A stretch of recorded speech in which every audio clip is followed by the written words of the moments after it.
Okay, look, normally I say something funny or whatever to introduce my reviews, but this time I've just found a very Star Wars themed picture, but it's extremely strange. So here is Chewbacca riding a squirrel fighting Nazis.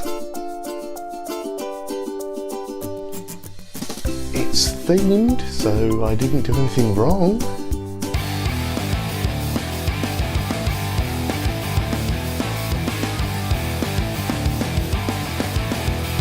Solo, a Star Wars story, is directed by Ron Howard, and this is yet another saga in the Star Wars universe. The first was Rogue One, all about the Death Star plans. This one is before Luke, before Leia, before all of that. This is the origin story of Han Solo.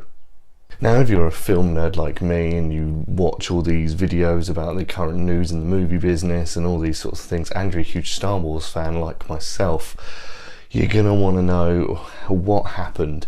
There was director changes, there was cast not getting on, there was a lot of things happening behind the scenes. Directors had to leave, Ron Howard had to come back in, do lots and lots of reshoots, really making this film's release date a lot later than it was. I really wanted to know what happened after all the fuck-ups. I'm happy to say that with all the fuck-ups, this didn't actually suck, and that I put entirely down to Ron Howard. He's a fucking genius. I love a lot of his older work. We're talking Apollo 13, Rush, etc. If you know Ron Howard's work, you know it. The man worked extremely well. He knew exactly what the fans would want. I would even go as so far as to say this is better for me than Rogue One. Whoa. Enough with the booze, Blumhouse. I entirely get it. A lot of people love Rogue One, but I have a fucking good reason as to why I think Solo is a much better movie. The problem with prequels, and with all prequels in general, especially in the Star Wars universe, get them away, is the original movies themselves. You knew what was going to happen at the end of each of episodes 1, 2 and 3 because of the originals from the 1970s. It completely takes away any tension, but I truly believe that this movie is a little bit different. I think it really worked. Sure, this being a Star Wars movie, it's pretty cringy at moments, but I think Star Wars invented cringy moments. There's a lot of them in the original 3, so that I can sort of get by.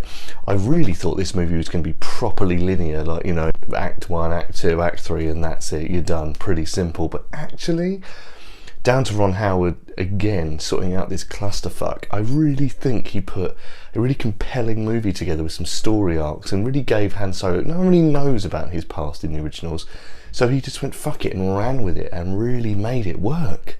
And if I'm honest, if a prequel can surprise me with some new story arc, that's gotta be good, especially with all the tumultuous things that happened during this movie's production. You can still make a movie that doesn't just become boring. Bravo!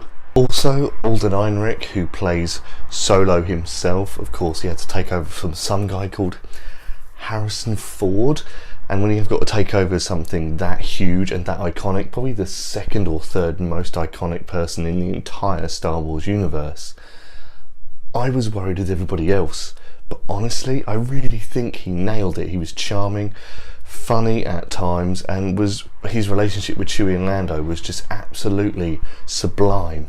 Speaking of Mr. Lando Calrissian, Donald Glover fucking nailed this character. He's the best crossover of like younger actors taking over from older actors that I've ever seen. He had to take over from Billy D. Williams, and obviously in the iconic trilogy he took over the iconic character, got the accent bang on. They gave him some really cool things with like a cape room in the Falcon. These really cool ideas that they got together. Of course, like Solo himself, he hasn't got a huge story arc other than they both knew each other when they were young. That is it. And yet they fucking nailed him, and Donald Glover is the entire reason why that works. You could get anyone to play him and it just wouldn't have been as captivating. He was truly and obviously a Star Wars fan, and he made it work, and honestly it was probably the best character in the entire movie. And his droid L3 was just absolutely awesome. Emilia Clarke for me. Oh dear, someone fetch me a towel. has a surprisingly deep story, like everybody else in this movie. I truly believe, if the rumours are true and they're doing a trilogy of Solo movies, that she will be an integral part of the next two. And she was completely captivating. We all know her as one of the Game of Thrones people. I'm not a Game of Thrones fan, so I don't know her full name, but she is just fantastic and truly plays this character very well. She has probably the deepest story arc in the entire thing. Wouldn't think of all the characters and all the actors in this movie that she would. You would truly think in the first 10 minutes, oh, she's gone, that's it, whatever, she's not going to be part of it all that much. Huge, one of the biggest parts, and honestly was completely captivating. Yet another example of Ron Howard running with these characters and giving them these deep story arcs in a character's story and origin that we already know so well. Huge risk and she nailed it, just like all of the other three main characters. I'd mention them all, but I just don't have the damn time. If I had some issues, which I do, I would say that the movie is strangely cut sometimes. It sort of pops into another scene when you can see some of it has been glued back together from the mess that it was. I'd also say some of the characters were a little pointless or one-dimensional. Looking at Woody Harrelson's character wasn't all that sort of... It was a bit predictable. Tandy and Newton's didn't really need to be there. I understand she's having a lot of success at the moment with things like Westworld, but could have done it without her. I really do think that she was there mainly for Woody Harrelson's character's next step. Other than that, didn't really need her. I think all of the jokes, maybe one or two didn't, and I sort of sniggered a little bit, but all of the jokes fell flat. I think they were trying way too hard. Rogue One didn't try because it knew what it was about. This had moments where it had the jokes, but just stop. I understand Han Solo's funny, but he was never sort of belly loud funny. He was always just charmingly trying to get out of things. It was never about that. Even the droid wasn't trying to be all that funny this time. It was a much more serious film in its tone about its jokes, but obviously there was light-hearted elements that just didn't work sometimes. I truly think that Ron Howard did the best with what he had, even if he did completely... I think I noticed it, but Woody Harrelson's facial hair just kept changing. Apart from that, Ron, you did a pretty good job. Guys, with all the trials and tribulations of this movie and with everything that it finally did, I actually enjoyed Solo, and I truly do back myself up when I say this is better than Rogue One. Truly think that is better, and that's just my opinion, so don't go mad at me. So with all of that being said, guys, I am going to give Solo, a Star Wars story, a 4 out of 5.